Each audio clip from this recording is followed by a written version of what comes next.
नगर परिषद गडचंदूर यांचे कारनामे, नाल्या साफ नाही करत, सीधी चाली कर म्हटलं तर करत नाही, घरभर पाणी, नुकसान दुकानाचं पुरं सामान नुकसान म्हणजे पुरं सामान भरपाई.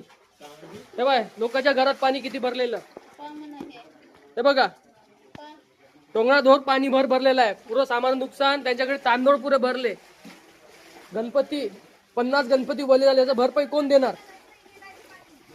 हा घरात सामान भरून आहे, नुकसान झालं तर कोण भरपाई करणार? नगर परिषद गडचंदूर. मागच्या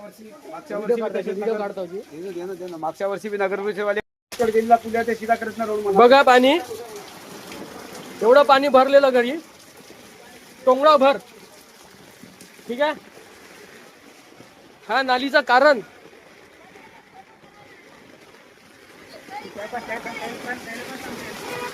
हा नालीचं कारण असं आहे की हे नाली सरळ नसल्यामुळे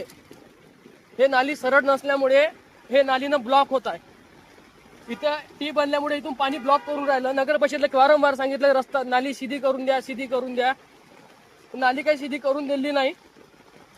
बघा, हे नाली सीधी केली असती तर पाणी भरलं नसतं. हा गणेश वनकर यांच्या घरी पण यांचे पुरे गणपती वल्ले झाले. नगर परिषदवाला सांगून परेशान झालो.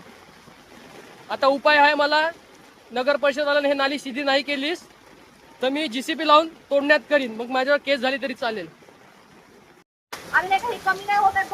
नगर परिषद गडचंदूर बघा पाणी,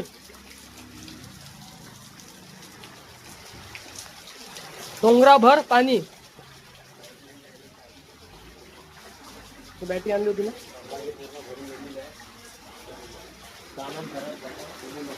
घरात पूर्ण पाणी. काची पकलं का पाणी गेलं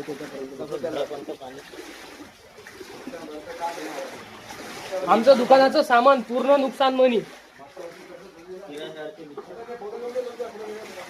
हे किराण्याच्या घरात पूर्ण पाणी.